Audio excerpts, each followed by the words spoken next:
Can we maybe move on a little bit to Cube 19, because it's like a good segue into that. So when you were leaving, you just done a deal with DMGT, were you thinking at that point that there would be something else post Broadbean, or what were you thinking at that point in your life? Did you already have the concept for Cube 19, or how did that all come about? Yeah, I did. I knew exactly what I was doing. Yeah. This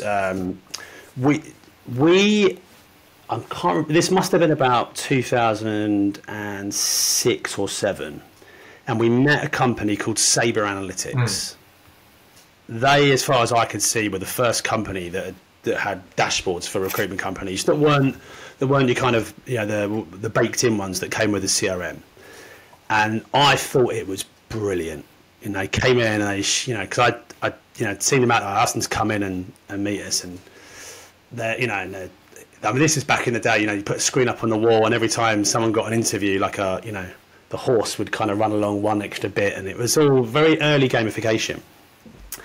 And I said, look, do you think you can build it for us? Because I'd love it. And they thought they could. And so we went out and we bought these TVs, stuck them up on the wall. And it never ended up, I think we were on Salesforce. I think it was one of the kind of early Salesforce years, and trying to integrate with Salesforce, and these guys never worked out. But then we're looking again, well, actually, these guys I thought they had a great product. They didn't have a lot of customers. And one thing we were really good at Cube was selling. By the point we sold, at Broadbean, we probably had about 1,000 odd customers, almost all of it from outbound sales. So we tried to buy them. We tried to put a deal together. We thought we could bring that into our stable and give that to our sales team. It could fly. And we couldn't get a deal done, but they were good guys. But from that point on, I was just a bit I became obsessed with data. And certainly after the Broadbean deals, I've been thinking about that anyway. After the Broadbean deal, there was a bunch of analysts at DMGT that took all the Broadbean data that we'd not really been paying that much attention to, and they started churning out some phenomenal information and stats. And they were talking about, they could sort of tell you what the unemployment rate was going to be 6 weeks ahead of the official unemployment figures coming out. It's just nuts, crazy stuff like that. And I was looking at it thinking, shit, we've messed up here, because we've done a good deal to sell the business, but we didn't understand the value of our data. We just didn't.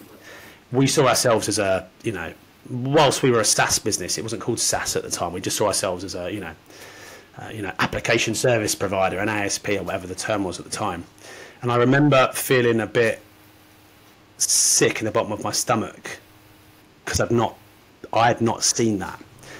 And so that was really, so when I was looking at what Sabre had done, I was thinking about what I'd learned at DMGT, and for me at that point, there was just no doubt in my mind that that's what I was doing next. I became absolutely obsessed with data, and everything in my life became geared towards that. So when the opportunity came to leave a bit early, I thought that that just sped up my timeline, and I thought I'd try and take a year off, and then I thought I'd take 6 months off. I lasted about 4 months, because I just wanted to get back to it. I just couldn't let this idea go, and I was worried if I didn't get on with it, someone else would there'd be other people out there trying to do it. So I was all in from that point. Did you start it on your own with your own money, or did you, like the Broadbean business, have a couple of partners that put money in and expertise? Yes, I started it on my own. I put the first £1 million of funding in myself, and that was to build the MVP. We had a few goes at that, trying to get it right, to get the first team members on board, and so I funded it. I think we took our first funding, that would have been 2010, we took our first funding in 2012, by which point my brother had joined me, and he had kind of come on, became our CRO. And some other guys, and so 2012 we took our first funding on. And what was good about that funding actually was the people that invested. Sean Zimdale from Aston Carter invested, and he actually, when I first met him, he's like, I'll give you, how much are you raising? I'll give you all of it. And so I had to kind of say to myself, well, can I take some of what you're offering? Because there's a bunch of other people that want to invest. I'd like to get involved. And my boss Marcus, my first boss, he invested. A guy called Daley Thompson, he was Marcus's boss, invested. His boss was Russell Clements, who invested and became our chairman. He was the CEO at S3. And there were all these people from these kind of earlier parts of my life who were investing in investing in the company. Did they understand what they're investing in, or they're investing in you, and the success you'd had with Broadbean, and that you're going to do it again, and that you back yourself with $1? It's a lot of money, right, to put in, right? So, Yeah, I think I just learned so much. For me, putting the money in was a no-brainer, because I'd learned. Trying to do a startup again after having built Broadbean and sold it, and then going quite quickly back into being on your own. And there was not really any lessons I could learn from the first time round, because that first year or so we were just totally winging it.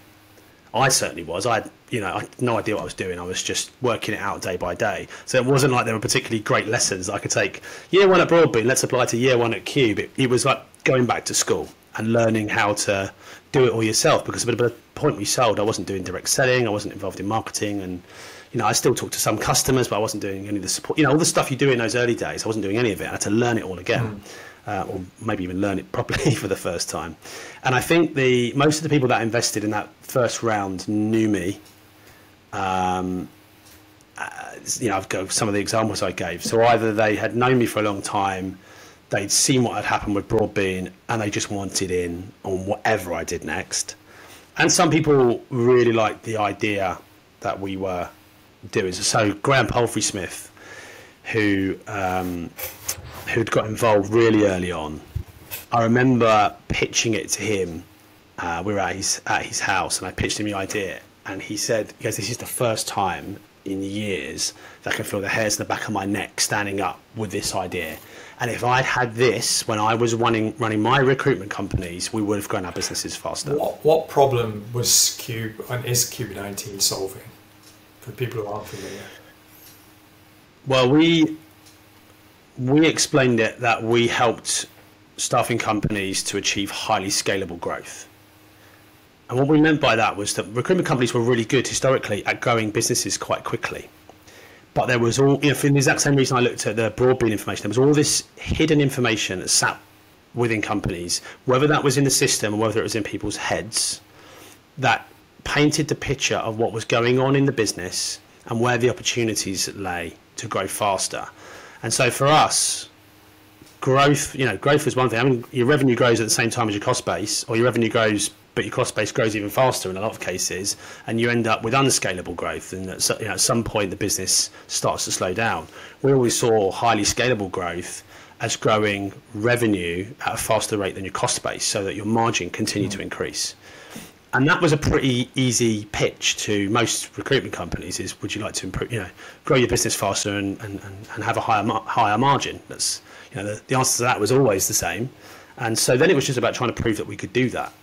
So you were doing a lot of integrations with CRM systems and so forth. Yeah. And so it was a bit harder than it had looked at the start. But again, this is only this is 2010, 2011. I think we launched. I left in 2010, so I started in 2011, launched in 2012. But back then, there was only really one or two of the vendors who were in the cloud. Most of them were still on-prem software. Bond, Adapt, Microdeck, RDB, all these names that people have been around for a while will remember. They were all on-prem. Trying to integrate a cloud system with an on-prem system was, I certainly didn't, not being from a recruitment background, not a technical background, had underestimated how hard that would be. And actually, as much as it was horrible in the early days, and there were times when I was sitting there ploughing money in, not seeing it come, not seeing revenue going up, while we were trying to solve these problems, and I would sit there like 3 a.m, like, what have I done? I did pretty sweet before. My reputation was good. I'd made some money. I had loads of people that were willing to back me. Stakeholders, your friends and mentors asking. What could be worse than losing your friends and family's money? It's I'm like, forget this one. My career's over. It was like I sort of like the one hit wonder. Crushed it 1 year at Christmas, and then that was it. Gone for good. Because who's going to trust you again the next time round? And it was those first couple of years they were great fun at times, but there were moments. I had loads of moments like that where what have I done? Why did I? And I just went all in too quickly, and I should have gone. I wouldn't change it because it was the right thing. And I remember one of my the guy I mentioned earlier, Daly, who was a big influence on my career. And I remember talking to him one day, and he said, Dan, what I know about you is you are at your best when your back's against the wall, and your back's against the wall now. So you need to get out there and get on with it. And sometimes you just need that little pep talk to just, calm things down and get back at it. And things started to really go. I remember coincidentally, I was in the States, and I'd gone to stay with Kel in California. And he was asking me how it was going, and I, at that point, he's about the only person I can tell honestly. I'm like, I'm not sure we're going to make it. It's much harder than I planned for, thought it would be. And I got a call from my brother Joe, and he goes, that deal, I got this deal in, and he closed this deal off, and then he called me again later on that day, and he's got another one in. Now at this point, we'd only been doing 1 or 2 deals a month in those early days. And then he got another one. Anyway, in the 3 days I'm at Kells, he does about 6 or 7 deals. And all of a sudden, the business is, the numbers suddenly done that. And I felt like I came back to life. I didn't realise how much it had been weighing on me. It was only, I'm telling this story now, but at the time, when you're in it, I don't think you realise quite how it feels.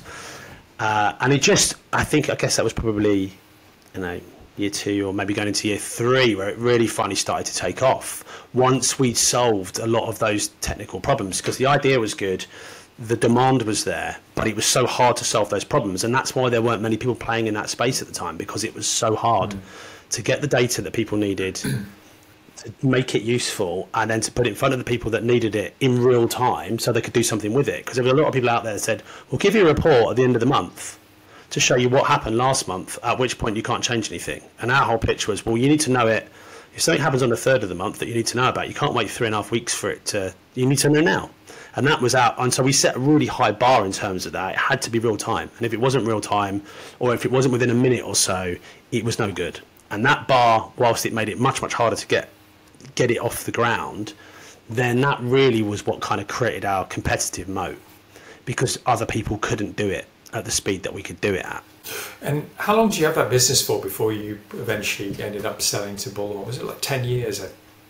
Yeah, pretty much. Maybe a bit longer of some of the stuff kind of in before we launched. I've been working on it before that launch period. So we sold it at the end of 2021, November 21. And from what was the business looking like at that point? Again, the growth metrics. Yeah, I mean, we'd do it at that point again, several million in ARR. We'd been growing very well. That year, if you remember, we'd had COVID, so we'd gone from everyone thinking that the whole world was caving in, and could the business make it through? Could any business make it through? And actually, it was one of the most proud times in my career. I mean, we took advantage of all the things that everyone else did in terms of furlough and whatever else, but we didn't have to let anyone go. And that, for me, coming through the other side of that, where we worked so hard to keep the team together, everyone took sacrifices, everyone in the company took pay cuts. It was the I suppose like the camaraderie in that business. Everyone was so intent on not just making it work and not just protecting their own jobs, but protecting the jobs of the people that were around them. And I remember saying to everyone at the time, we're going to have to make some really tough decisions between us. And if we do have to let people go, if it's not you, it's going to be someone you're sitting next to. And this is still, again, well before work from home, really. Well, I guess we were working from home at that point in COVID. But this is like this. We had a real sort of family culture, and that combined with that COVID bounce that a lot of companies saw. I mean, staffing went bananas, didn't it? Into sort of late 2020 and into 2021, and all of our data. We're obviously at this point looking at our data really closely. All of our data is just showing everything going up and to the right. There's loads of jobs, salaries are shooting up. It was a golden time in recruitment, even though it felt like the economy and everything else still felt really tough. Recruitment was flying, and we benefited from that because we were winning lots of new business, but we also got paid more every time someone added an employee because we charged on a per seat basis. Mm-hmm. So now someone that was at 20 employees has got 30 employees. Now they're paying 50% more than they were paying, a few months before. And so it was just a great time. And by the time the deal came round, all our metrics were looking really good. Our customer retention was really high. I mean, I think at the time our gross churn was probably only about 7% annually, which was really good. But our net revenue retention would have been, 100% or more. So we were making more money each year from the same customers that we had as they grew. In fact, we'd have been well over 100%. So, so we had all the right metrics. We had lots of long-term contracts. Our lifetime value was high. Our customer acquisition cost was quite low and very reasonable. And so all of the metrics that we hadn't really focused on at Broadbean, because we didn't really understand them, and a lot of them hadn't really been talked about at that point. Back in the mid-2000s, there weren't really that many. It wasn't like now where you can go and find all this information online, and SaaS metrics are everywhere. They didn't really exist back then. People still treated SaaS businesses like they treated traditional software businesses. And a lot of traditional software businesses had traditional accounting models applied to them. Whereas by the time we'd gone into everything with Cube, the world had changed. And so we had just such a constant focus on not just our numbers, but our metrics. And how do we, and we were doing that for our customers. How can you change something today in your process that will lead to a better outcome in a week or a month or whatever, sometime in the future? We applied that to our business every day. We were absolutely all over our own numbers, and we were really harsh on ourselves to ensure that we were growing a business that was building inherent value in it. And that's one of the things I think is easy to miss when you're growing, particularly growing a SaaS business. There's a lot of investment needs to go in up front. It will make losses for quite a long time, and at some point it has to come out the other end. And the days of revenue growth at all costs are gone. People expect companies to make profit now, and so we had also had a big focus on that as we came out of COVID, of showing that we were a profitable business as well as a fast growth one. So Bullhorn, had you gone to market at that point, or they just approached you directly or through a broker? How did that conversation come about? They approached us directly. So we were very close partners with Bullhorn. We were one of their top performing marketplace partners. We had been for a number of years, and so we knew the guys there really well. Pete Linus, who was in charge of their M&A, and I had known each other from pre his Bullhorn days and pre my Cube days, like going back to when he was at iProfile and I was at Broadbean. So we'd known each other a long time, and we used to chat really regularly. And one day we were talking about, he's a big Man City fan, I'm a big Spurs fan. So I was having one of the typical conversations that I hate about how well they're doing and how badly we were doing. And then he just dropped it into conversation at the end. He went, I think it might be time for us to have that chat. We'd be really interested in talking to you about buying the business if you're open to it. And that's kind of how it started. It was, it felt right with them all the way from the start. I mean, from our perspective, I think they were our ideal acquirer. You weren't looking for it, but you knew them. You felt comfortable. They knew you, and so that DNA test, the litmus test, you'd already passed it, right? You knew what you were getting into.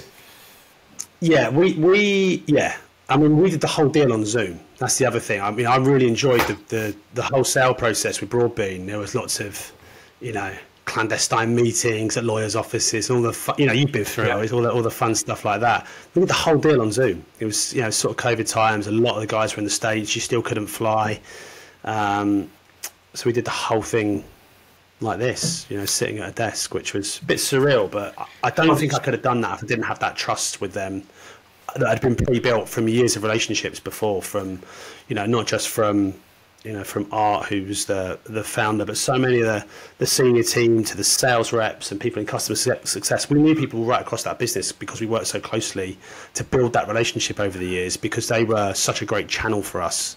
We ended up, I think by the time we did the deal, I don't know, 70% of our customers were also using Bullhorn, either because they bought Bullhorn or they'd used another platform that Bullhorn had acquired and then migrated onto the Bullhorn platform. They were very acquisitive at the time.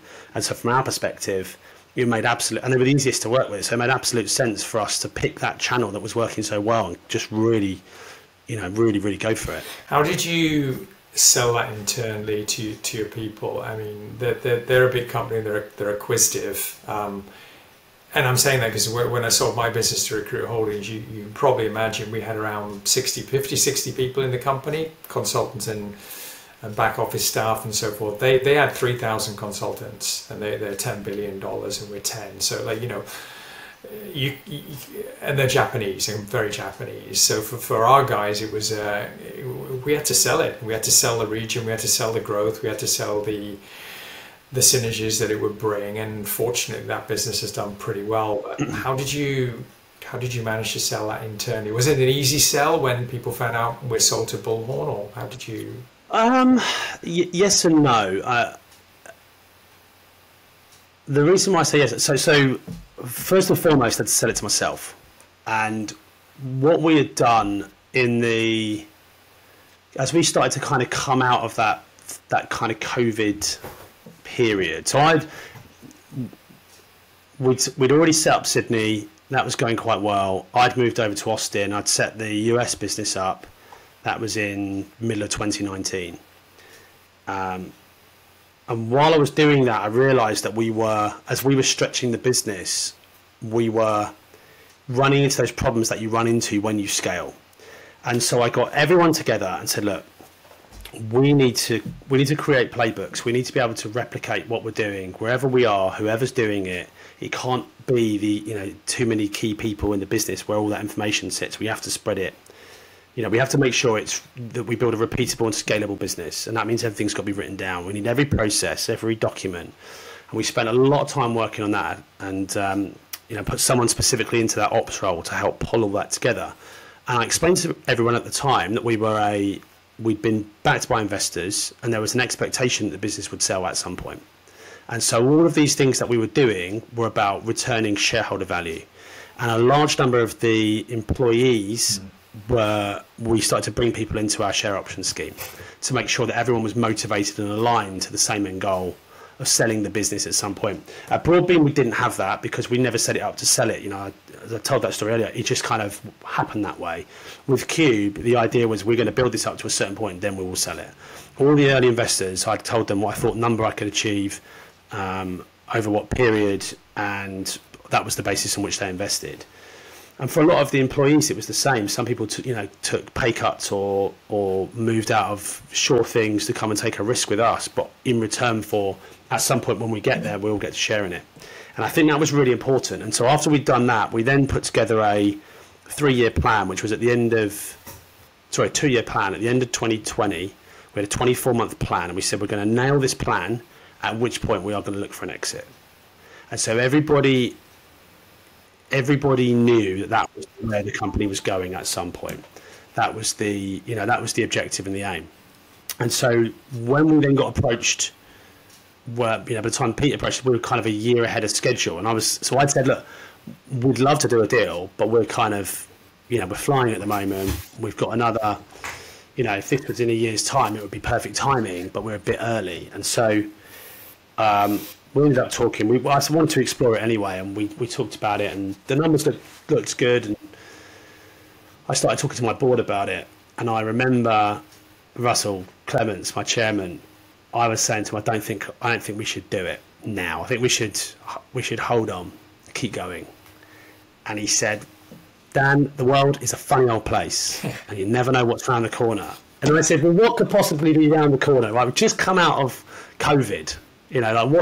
What on earth could happen next? Surely there's a bit of a gap between these things And he went, well, the world's a funny old place. And sometimes, he goes, if you do this deal, you will have done what you told your investors you would do. You will have done what you told your employees you will do. And this time you won't have life-changing money. This will set you up for life. This is, you do this and you don't have to worry about that again.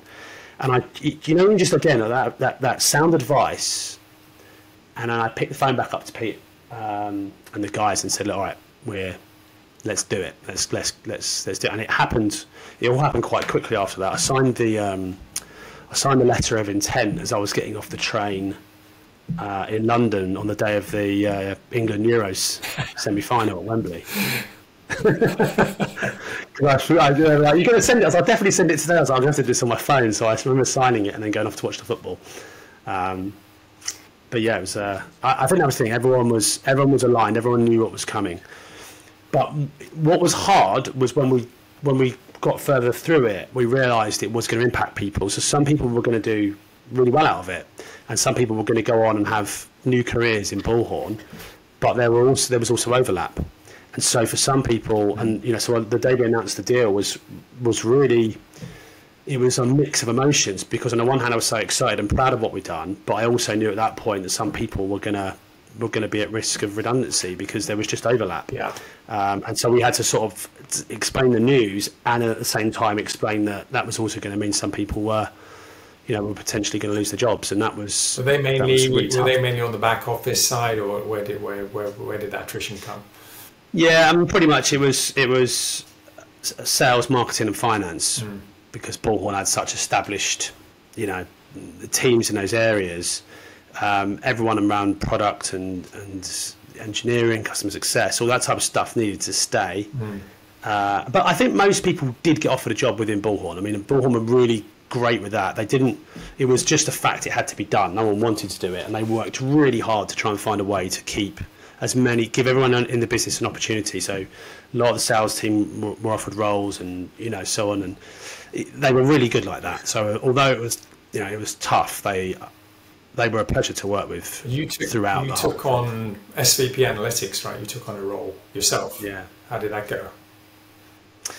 It was good. I enjoyed it. It was a bit of a change, because I'd gone from being the CEO of a business to then the thing that worked well is we originally thought the integration of the businesses would take a year or two, and we got the whole thing done in a few months, and so it didn't really need me. We started to integrate the teams into where they needed to go, and because the relationship had always been strong, not just between the businesses but between the people.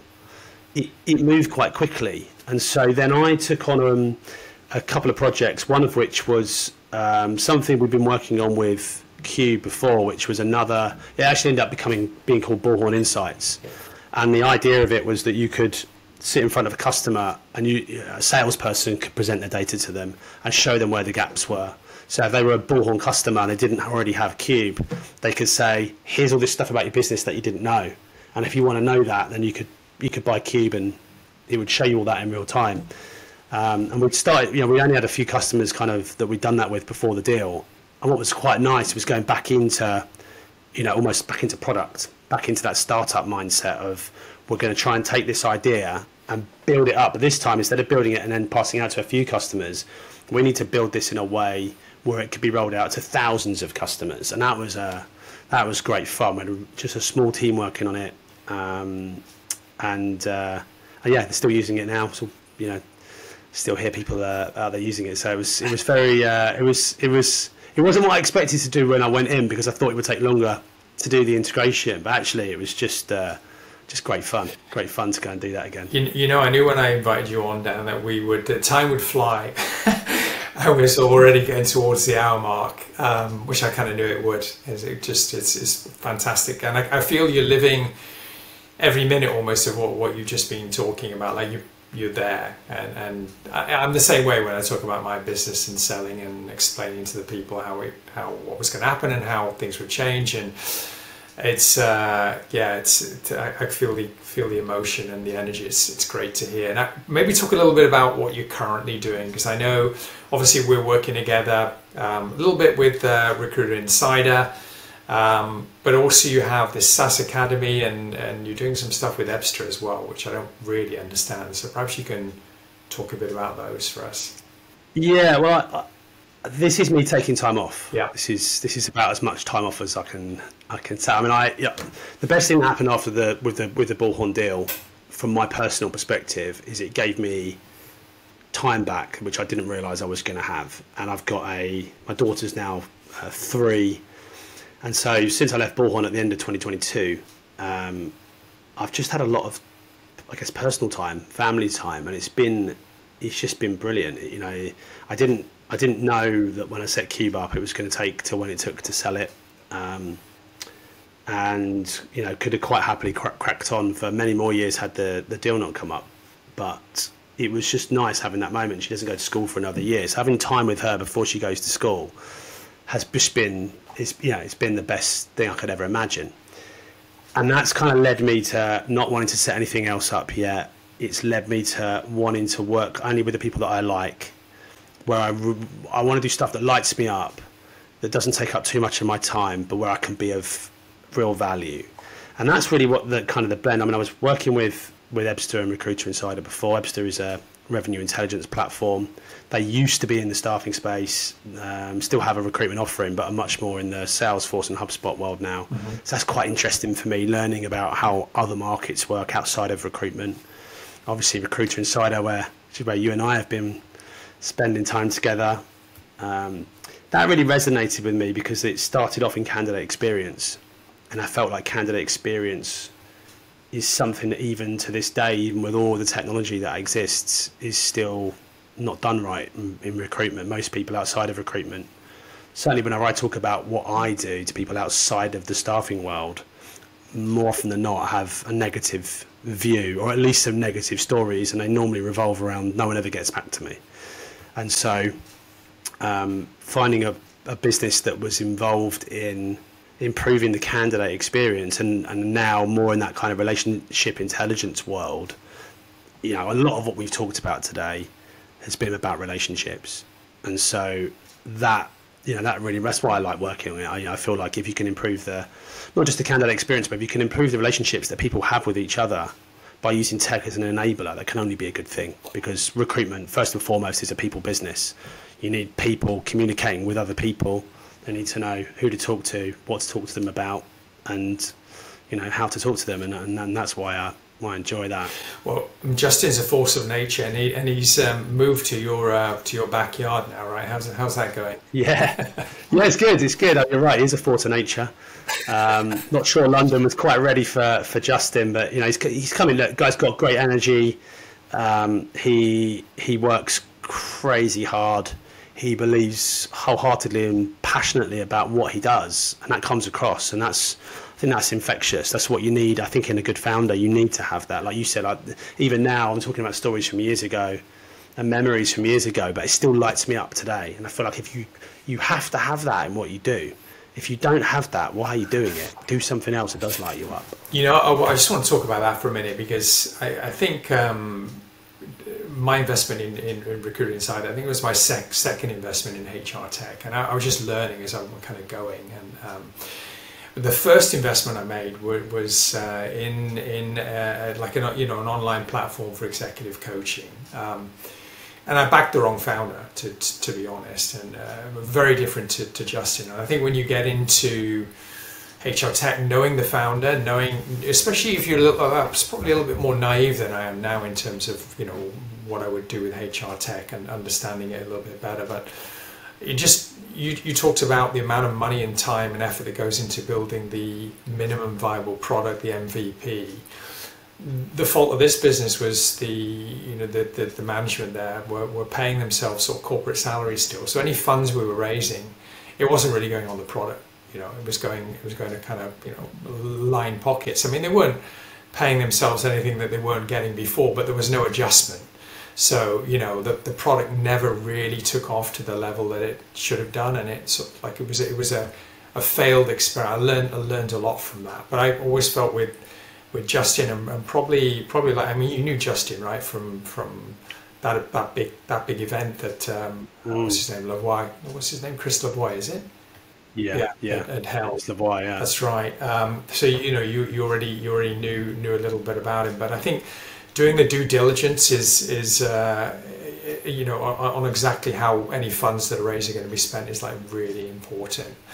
And I'd probably like to finish, if you don't mind, just while we have you, just getting some insights, maybe some nuggets from you on, you know, from the perspective of someone who wants to go out and build a HR tech product, like some do's and don'ts, and then from kind of someone who's going to invest in that. You know, it could be a friend, it could be a family, it could be someone like me who's in the industry, like, you know, what to kind of look out for, what to be aware of if you're going to put your kind of hard-earned money into a HR tech startup. I think that would be a great way to finish.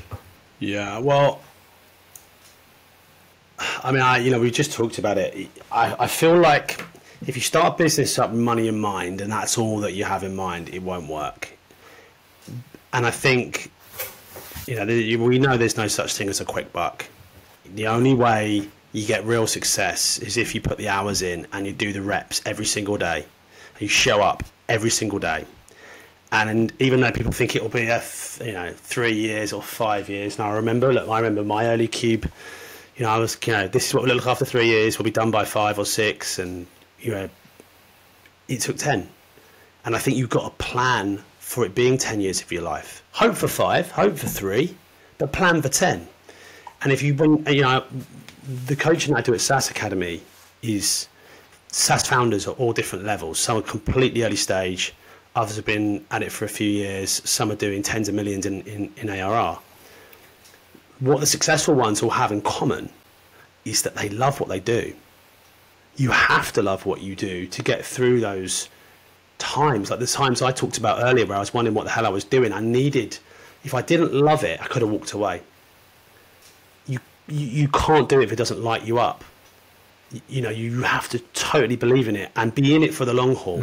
And that's my biggest advice to anybody is if you can't see yourself doing this in 10 years, or you're not willing to do it in 10 years, it's probably not right. If you get out earlier, and you get a good deal, great, but plan for 10. And if someone says, it's not like I can commit to 10, just don't bother starting. Just don't. Great advice. And I think with all of that, and I guess that, we talked about this at the start with Ryan. It's the perfect example for, you've got to be authentic. You've got to be believable. You've got to be trustworthy. You've got to invest in relationships. You can't do that if you don't like the people that you're working with or the industry that you're in. You've got to spend an awful lot of your life with these people. And so for me, it starts there and finding something that you love, and then investing the time in the industry, because you get, a lot of people that do HR tech, staffing tech, come from our world. Not many come from outside it, but those that do well spend a lot of time learning about how it works. And that's relationship based. And I think after that, things like raising money become a lot easier because people buy you first. So why does this person do what they do? Do I believe in them? Do I trust them? Are they all in on this? Is this person really passionate? Then do they actually know what they're talking about? Can be the nicest guy in the world, but if you can't execute on your plan, the whole thing fails. And a lot of that comes from trust. Certainly in the early stages, how can you prove it's going to work before it's worked? They have to believe you, they have to trust you. And so that to me is where it all begins. And if it doesn't have that at the start, I don't see how the rest of it can work. And so if you would invest in someone's business yourself, if you ever went down that route, like what are the key things that you would look for? Obviously you would look for passion, you look that they want to stay in the business for 10 years, that they love it, but like what are the other things that would make you feel, as someone who's had a couple of exits and probably will have more exits in your life at some point or will be part of, what are the other key things that you look for to give a reasonable assurance that you're going to have some success with this venture? I think some of it depends on the stage, because if someone's really early stage or pre-revenue, you are taking a punt. Yeah. And it comes to the extent to which you are willing to take a punt. A lot comes down to the person and the idea and how they are talking about doing it. Because anyone can put together a spreadsheet that shows great results in 3 years' time. You can just whack it into AI these days and it'll drum it up for you. So for me, it's about how are they going to do it? How do they see this working? I think as businesses get bigger, once there is a track record, then it really comes down to how well they've done in it and how repeatable and scalable is the business. And for me, I look for, at that point, I expect people to either be very, very strong on finance, or to have a very strong finance partner or CFO or someone that really gets the numbers and the metrics. Because you can have all of the will in the world about how you're going to do it, but the results, growing a business takes time. You need to know what's working today and how to repeat it and how to scale it. And that comes down to the metrics. And not that that's a big surprise to hear me saying that after what I've spent a lot of my life doing. But, you want to see a plan that's backed with evidence. Here's what we did, but here's how we did it. And here's how we replicate that and how we scale it. And having that kind of clear view of what is needed going forward, because it gets much harder when you're 5 or 10 people. It's a lot easier than when you're 25 or 50 people. Everything gets harder the bigger it gets, and some people are more suited to smaller businesses.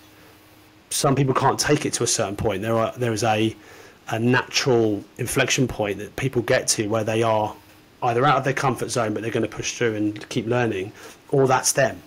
And it's good to know where people are on that. I love to hear from founders and CEOs when they're thinking that they're already planning to step aside. They want to become the chairman or a non-exec, or they know when they're going to bring a COO in with lots more experience, or they know where they're strong and they know where they're weak. That self-awareness is so important. And I think really, if you combine all that, the stuff we talked about at the start, that passion and that vision and something that somebody loves, with strong fundamentals for a business, with a clear plan to grow and an absolute grip on the numbers, then it really comes down to, if you can package all that together, you should be in good shape. And even then, there's no guarantees. The market can turn at any minute. Something can happen. That's out of someone's control, that has an impact. You never know. And when it comes to investing, are you really willing to take the risk? And is this really the best way to invest your money? And I would say sometimes where I've made mistakes when it comes to investing is that despite saying everything I've just said, I've gone with my heart and not my head.